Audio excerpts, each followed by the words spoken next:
Livro de Atos dos Apóstolos, capítulo 20. Atos dos Apóstolos, capítulo 20.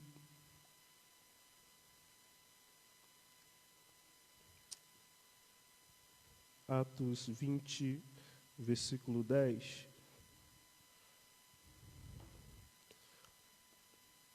Atos 20, versículo 10. Diz assim a palavra do Senhor. Descendo, porém, Paulo, inclinou-se sobre ele, abraçou-se e disse: Não vos perturbes, que a vida está nele. Descendo Paulo, inclinou-se sobre ele, abraçou e disse: Não vos perturbes, porque a vida nele está, ou a vida está nele, dependendo da sua versão. Podem tomar seu assento? Queridos, estou no desafio de falar sobre Paulo aqui, perto do pastor Martins, conhecedor da história de Paulo. A história de Paulo, queridos, é uma história inspiradora, uma história que nos ensina muitas lições referente ao Evangelho, referente ao amor, referente à verdade, referente à pureza, à essência daquilo que pregamos. Paulo, ele se tornou um profeta diferente porque Paulo, independente das suas mensagens, independente do ambiente a qual ele pregava, os seus sermãos, era sempre trazendo entendimento ao povo sobre a verdade.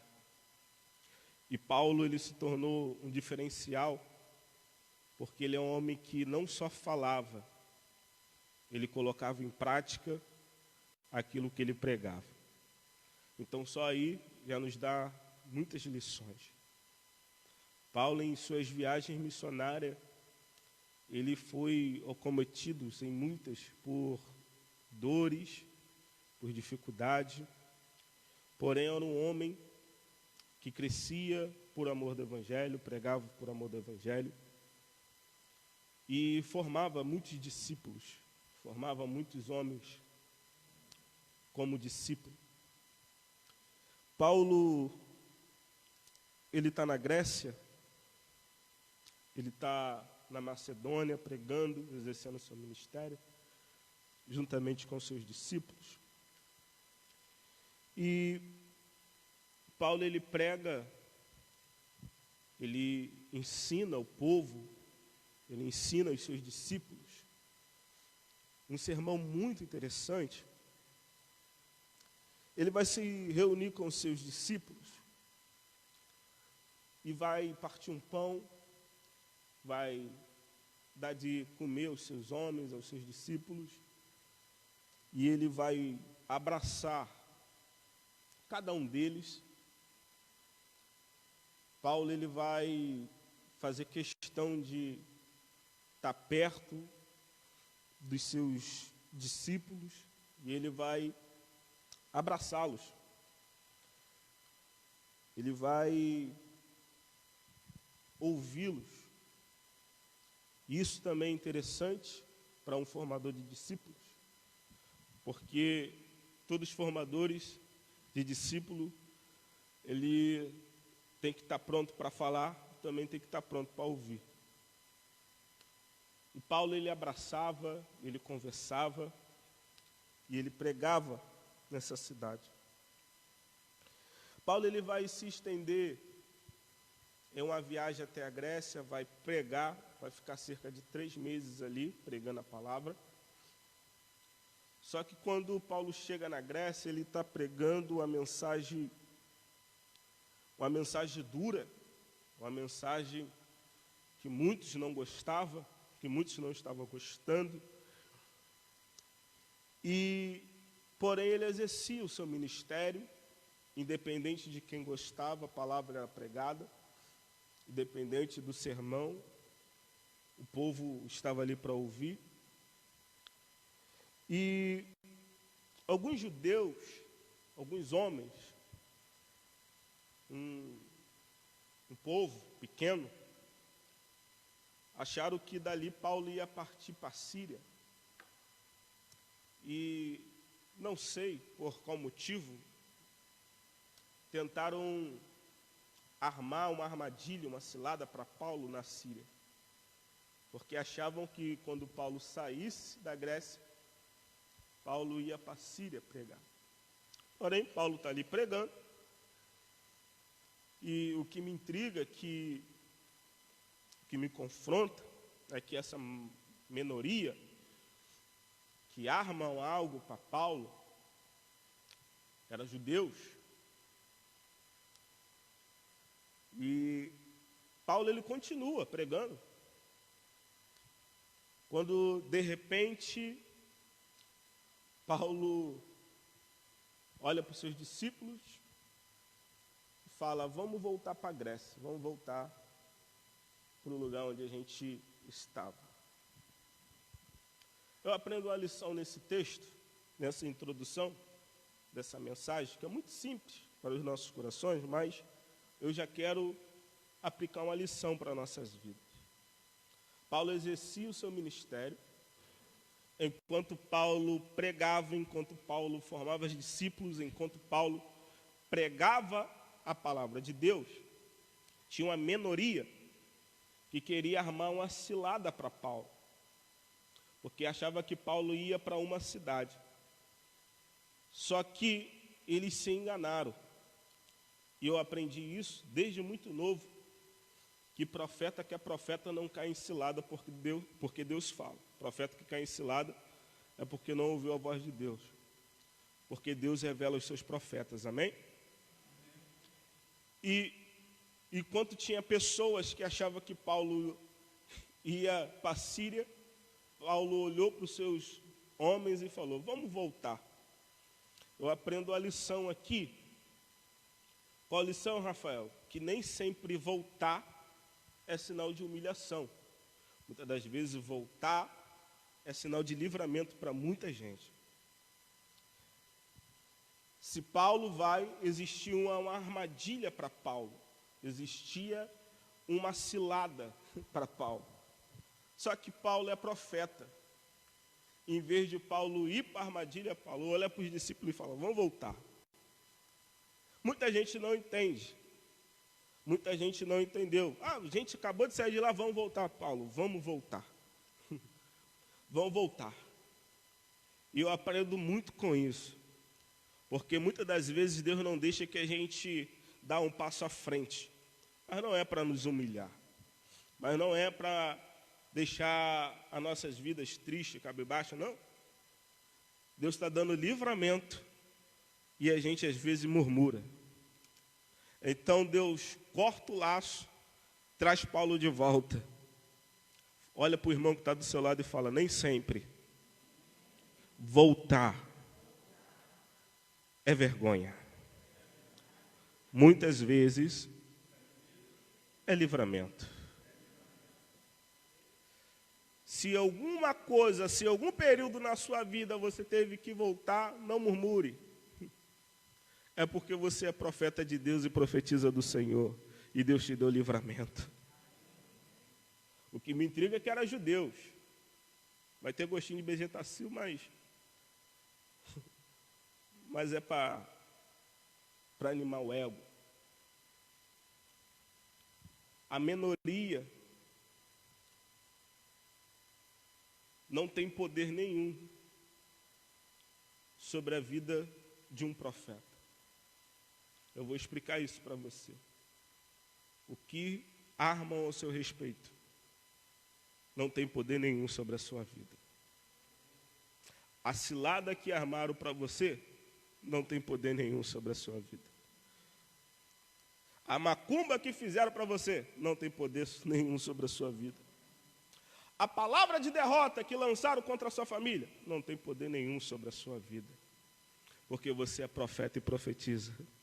Meu irmão, pode botar galinha preta, pode fazer o que for contra a sua casa, contra a sua família, não chegará mal nenhum. Aleluia. Paulo volta. E muita gente pensa que Paulo vai descansar e Paulo prega novamente. O que me chama a atenção na vida de Paulo é a sede que ele tinha de ministrar a palavra. No versículo 6, nós vamos encarar Paulo em um ensinamento com os seus discípulos. Paulo ele vai fazer uma reunião, e essa reunião vai acontecer no terceiro andar. E Paulo ele vai reunir o seu povo, e aonde Paulo estava, pelo fato de Paulo trazer uma palavra direta, o povo gostava de ouvi-lo. E o ambiente que Paulo estava pregando vai se enchendo, vai se enchendo, vai se enchendo. E Paulo vai ensinando, vai ensinando. E quanto mais o povo chegava, mais Paulo falava, mais Paulo pregava. E o ambiente estava ficando gostoso. Eu acredito que o ambiente que crente está tem que ser assim. O ambiente que a gente fale da palavra. O ambiente que a gente pratique a palavra, compartilhe a palavra. E era esse ambiente que Paulo estava, um ambiente gostoso de estar. E quanto mais o coração do povo se abria para introduzir da palavra, mais Paulo se enchia do Espírito Santo para servir a casa, para servir a noiva. E um ambiente como esse, a gente não tem tempo de olhar para o lado, a gente não tem tempo de ver quem faltou, de ver quem está, de ver quem não está, porque o culto, o ambiente, a mensagem que Paulo prega é uma mensagem expositiva, é uma mensagem que nos atrai. É esse o ambiente que Paulo prega, um ambiente de culto que traz de volta a mensagem que nos confronta. Uma mensagem que nos deixa pensativo. E Paulo prega. De repente, em um ambiente de culto como esse, entra um jovem chamado Eutico. Esse jovem entrou nesse culto, entrou nesse ambiente, estava ali cultuando com os irmãos. Da onde ele veio eu não sei, só sei que ele chegou no culto. Não importa de onde ele saiu, não importa de onde ele, não sei, ele entrou no culto e participou do culto. Ele foi ouvir Paulo pregar, ele foi ouvir Paulo ministrar a palavra. Eu não sei se ele vai sentar na janela porque não tinha lugar. Eu não sei qual foi o motivo que lhe fez se aproximar da janela, o que atraiu. Mas é bem provável que o ambiente estava cheio demais. Ele vai observar uma janela e vai se achegar próximo a ela, vai se assentar na janela. E ele vai começar a participar do culto sentado na janela. E ele vai ouvir o sermão de Paulo, ele vai ouvir Paulo pregar. A Bíblia vai dizer que o sermão de Paulo era um sermão longo, porque Paulo gostava de falar da Bíblia. Era culto que começava às 7 horas, irmão, e varava na meio-dia do outro dia. Hoje em dia, 2 horas de culto já dá sono, já dá preguiça. Ai, que a palavra, ô Senhor, ajuda o pregador. Olha no relógio. A comida que tem que fazer para amanhã, marmita. Vou falar. Não dá para ir hoje, vou assistir online aqui mesmo, né? Para adiantar, porque o ambiente de culto é outro. A presença aqui é outra. Não era 1 horinha de culto, não, irmão. Era 12 horas de palavra. E Paulo tinha palavra para dar para o povo. A gente escreveu um sermão de 30 minutos, irmão. Né, pastor? Tem pessoa que o negócio é fácil. Eu preguei domingo, eu estou passando mal para pregar hoje, irmão. Só o sangue de Jesus. Para a gente preparar um sermão de 30 minutos, tem que ser crente. E Paulo pregava 12 horas brincando. E se calhasse, ele viajava no outro dia a pé e pregava de novo. Era igual Jesus. E ele pregava, e o sermão era longo, era extenso. A Bíblia vai falar, o sermão era longo. Aí, de repente, esse jovem que está na janela, ele vai dar aquela piscada longa. Piscou. Piscou, tudo bem, mas não vou embora, vou ficar no culto. Deu mais uma piscada. Não dá para segurar. Daqui a pouco eu vou. Antigamente que tinha isso. Não posso sair antes da benção, não. Tem que ser. O culto só termina depois que eu recebo a benção. Então eu vou ficar. Era de uma igreja que um pastor amigo muito íntimo, um homem de Deus, ele falava, não sai antes da benção. Aí você ficava, eu não vou sair não, posso ser assaltado. Se o pastor falou que não, não vou não. Ele, nunca sai antes da benção. Aquilo ficava na cabeça quando você pensava em ir embora. Eu não posso sair sem a benção. Quem é da Assembleia de Deus, quem já foi da Assembleia de Deus, sabe o que eu estou falando. Esse jovem está na janela e, de repente, dá aquela piscada mais longa, aquela cabeçada. Quem já dormiu no culto? Alguém aqui já dormiu no culto? Quem dormiu no culto não fala, né? Teve uns 3 aí que... Dormir no culto é pecado, irmão? Não. Você está cansado. Você está cansado. Você teve um dia cansativo. Está ali meu tio que sai de plantão. 24/48. E vem.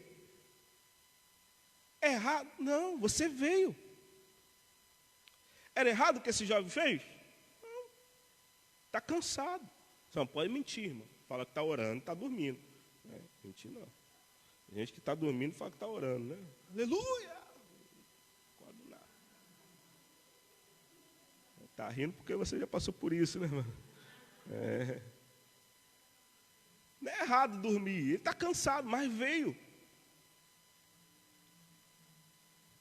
Está fadigado, mas chegou.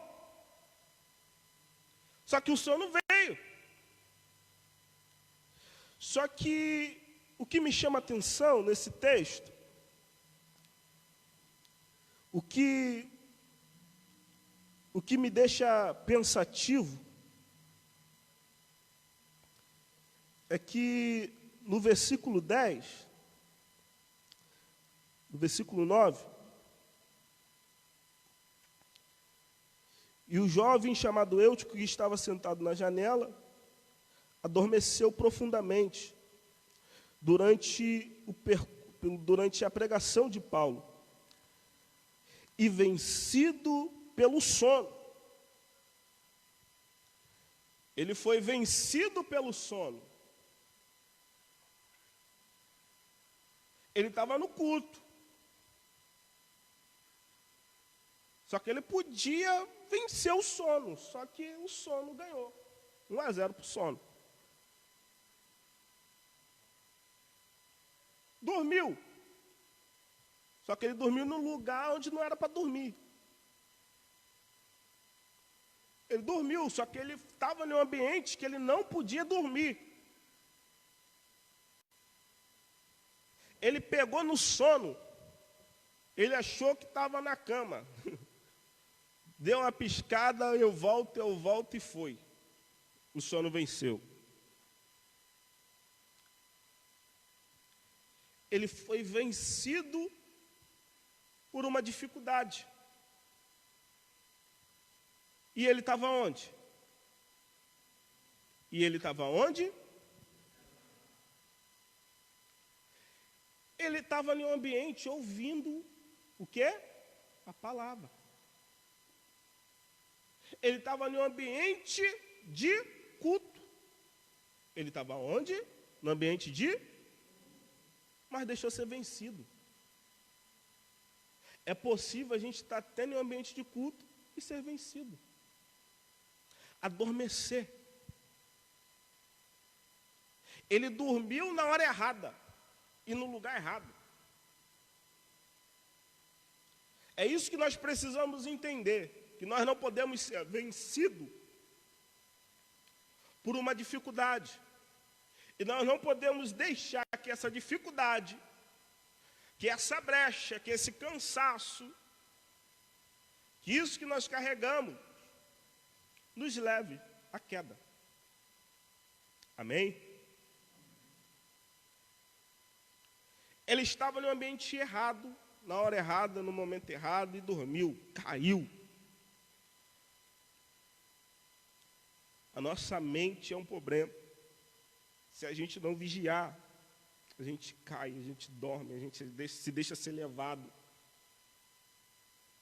A gente não consegue prestar um culto. Enquanto nós estamos aqui, a gente está pensando, a mente não para. Caiu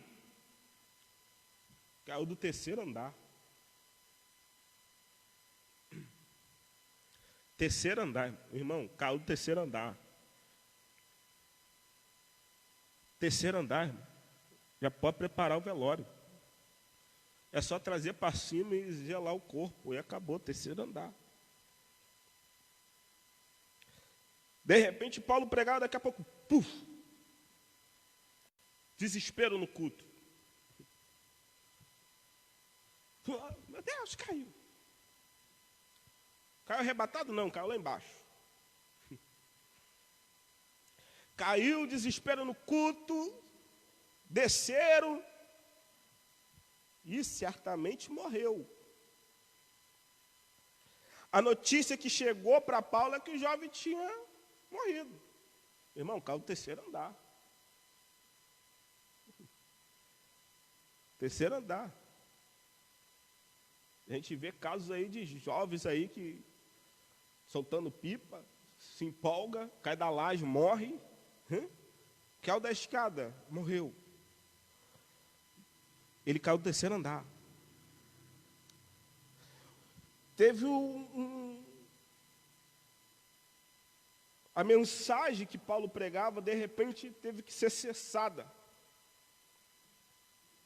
Porque houve um acidente no culto. Caiu lá embaixo.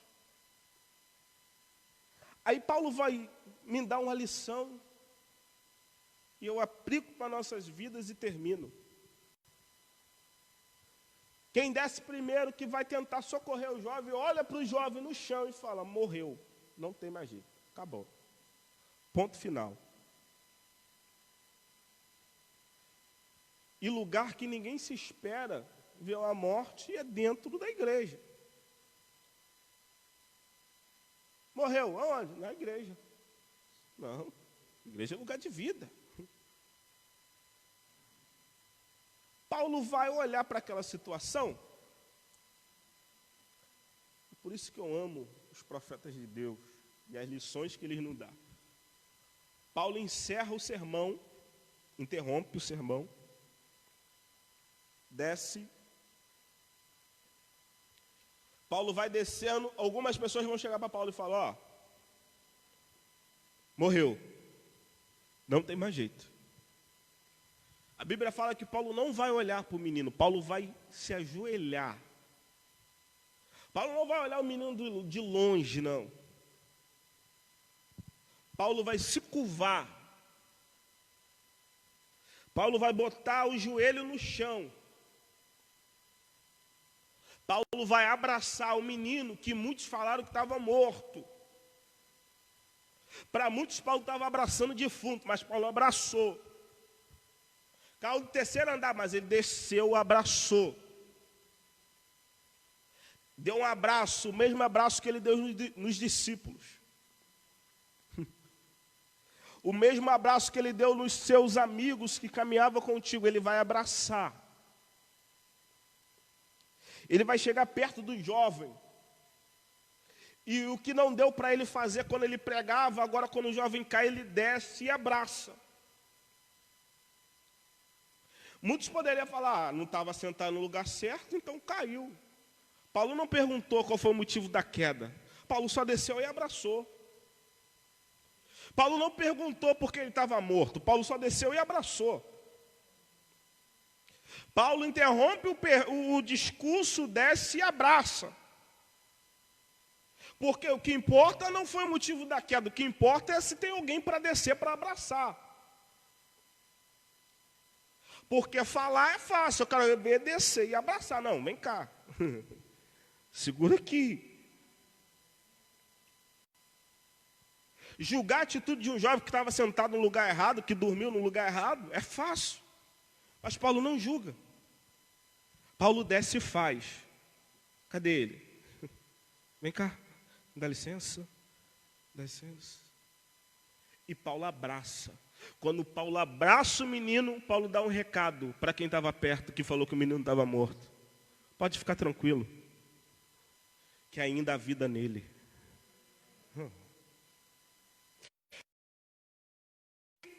E fala, pode ficar tranquilo, que eu estou sentindo o coração dele bater junto com o meu. Quem olha fala, morreu. Paulo desce, interrompe o discurso, desce e fala, tem vida. Paulo perguntou qual foi o motivo da queda? Não. Paulo sabia que o menino estava ali naquela situação, caiu, julgou o menino? Não. Por quê? Porque esse era o sermão que Paulo pregava. Se eu pudesse dar um tema para a mensagem de Paulo nessa noite, eu dava um tema para a mensagem dele. Qual o tema, Rafael? A mensagem que levanta os caídos. A mensagem que levanta os fracos. A mensagem que traz de volta a vida. Paulo desce, e onde muita gente falou não tem mais jeito, Paulo tem jeito. E quer uma notícia boa? Paulo voltou e pregou até de manhã. Porque independente do resultado, o que prevalece é a palavra. Independente das dores, Paulo continua pregando a palavra. Paulo era profeta que vivia milagre literalmente dentro da pregação. A mensagem dele era tão boa que ele vivia literalmente um milagre dentro da pregação. Ah, não, passei por isso, né? Senhor da glória, vou para casa descansar. Paulo voltou, vamos terminar. Aonde que eu parei? Alguém me lembra onde que eu parei? E vamos embora. E foi até de manhã. Porque independente das minhas dores, independente da minha queda, a palavra sempre prevalece. E eu, e você, como igreja, como servos de Deus, nós temos que aprender a levantar quem está caído. Essa é a verdadeira essência do Evangelho, querido. A igreja não foi levantada para outra coisa senão para isso. Para propagar o nome santo do Senhor. Para profetizar a vida aos mortos. A igreja está aqui para isso, querido. A igreja está aqui não é para julgar a atitude de um irmão. A igreja está aqui para pregar a palavra de Deus, para abraçar. Para falar, tem jeito sim, vamos embora, levanta, vamos voltar para o culto. O culto ainda não terminou, ele ainda não deu a benção, vamos voltar. Deus vai nos usar para levantar muita gente que está caído. Quantos creem nisso? Que Deus vai te usar para levantar pessoas que estão caídas. Deus vai te dar estratégia para levantar pessoas que porventura dormiu e não sabe mais como levantar. Mas Deus vai te usar para ir até essas pessoas para levantar. E num culto como esse, nós vamos ver pessoas aqui que a gente ajudou, que a gente ergueu as mãos, glorificando e exaltando o nome santo do Senhor, porque nós somos uma igreja viva que prega a vida e que não aceitamos nenhuma queda, Nenhum laudo de morte nós não aceitamos, porque nós pregamos o Deus da vida. Aleluia. Assim como Paulo, nós vamos praticar a essência. A essência. Eu gosto muito de falar dos milagres de Jesus, porque em momento nenhum você vê Jesus questionando nada. O camarada está coxo,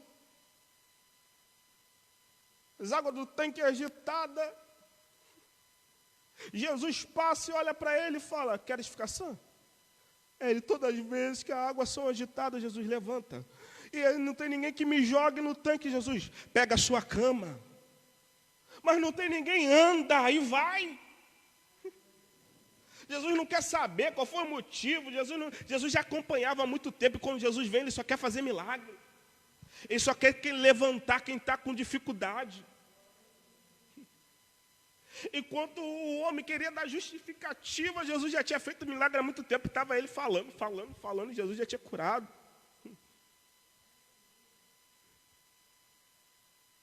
Com Jesus não tinha meio termo, era pronto, vamos embora. Depois, quando se encontrava no templo, Jesus dava uma lição. Ó, te conheço, hein? Sei de onde você é, sei quem é seu pai. Sei que te tirei dessa cama. Você não me conhece não, mas eu te conheço.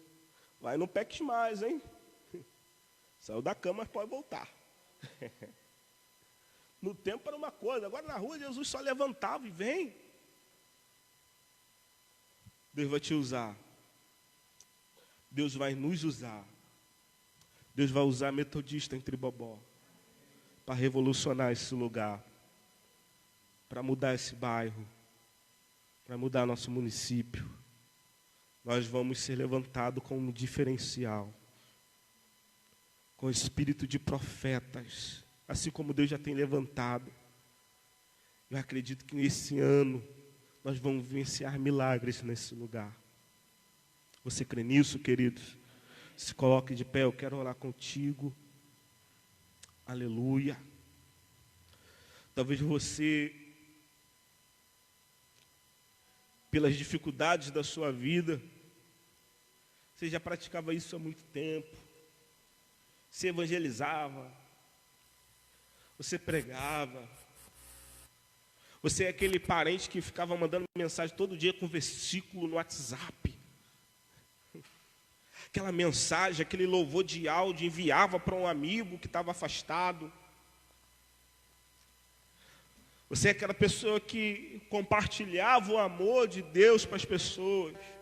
Só que pelas ocasiões, às vezes nós deixamos ser levados pela dificuldade, esquecemos, não pregamos mais. E como ouvirão se não há quem pregue? Como nós vamos ver a mão de Deus na vida da nossa família, na vida da nossa casa, se nós não descemos para abraçar? Se nós não descemos para profetizar? Posso ser canal de Deus para a vida de pessoas aqui? Amém? Você não vai precisar se mudar. Você vai ganhar o seu vizinho para Jesus. Posso profetizar para alguém aqui? Você não vai precisar sair do lugar onde você está. Deus vai te usar para ganhar o seu pai, a sua mãe, a sua família para Jesus. Posso ser canal de Deus para alguém aqui? Você não vai precisar sair do seu trabalho. Deus vai te usar lá dentro para ganhar os seus amigos para Jesus, o seu chefe para Jesus, porque Deus te levanta como profeta. Pai, eu quero te pedir nessa noite, Pai, aquela essência, Pai, do primeiro amor dos seus filhos, assim como nós viemos e fomos resgatados pelo Evangelho. Pai, traz de volta a essência de falar do seu amor, de pregar o seu amor. Tira dos nossos lábios, Pai, tudo aquilo Pai, que vai contra a sua palavra, mas que os nossos lábios, que a nossa boca venha declarar, Senhor, o teu amor às nações, o teu amor à vida, às pessoas. Coloque palavras proféticas em nossos lábios, Senhor. Pai, nos dê estratégia para ganhar nossa casa para Jesus, os nossos amigos para Jesus. Deus, eu quero entrar no céu com a minha família. Pai, eu quero ver no céu os meus vizinhos, meus amigos. Para isso, Pai, nos usa. Nós não vamos desistir dessa alma a qual a gente tanto ora, a qual a gente tanto pede, Senhor. Dê estratégia. Assim como Paulo, Pai, pregava, mas também descia para abraçar os que estão caídos. Como igreja, nós queremos praticar aquilo que a sua palavra nos ensina. Pode armar cilada contra nós, pode tentar armar cilada contra a igreja do Senhor, mas a igreja do Senhor não para de crescer, porque o que prevalece é a sua palavra. A igreja do Senhor vem rompendo barreiras, e quanto mais tentam parar ela cresce. Quanto mais tenta parar, mais vidas se convertem por amor do Evangelho. É esse amor que estamos aqui hoje pregando. É sobre esse amor que nos resgatou, nos tirou do vício, nos tirou do lamaçal do pecado, nos deu uma paternidade. Hoje somos filhos. Hoje somos filhos. Hoje somos filhos. Não somos mais escravos do medo, não somos mais escravos do vício, não somos mais escravos do pecado, mas somos filhos de Deus, somos filhos do Abba, e estamos aqui por amor do Evangelho, a essência dele, que é o amor que ultrapassa tudo. Oh, aleluia! Oh, erga a sua voz e glorifica ao Senhor, e louve ao Senhor.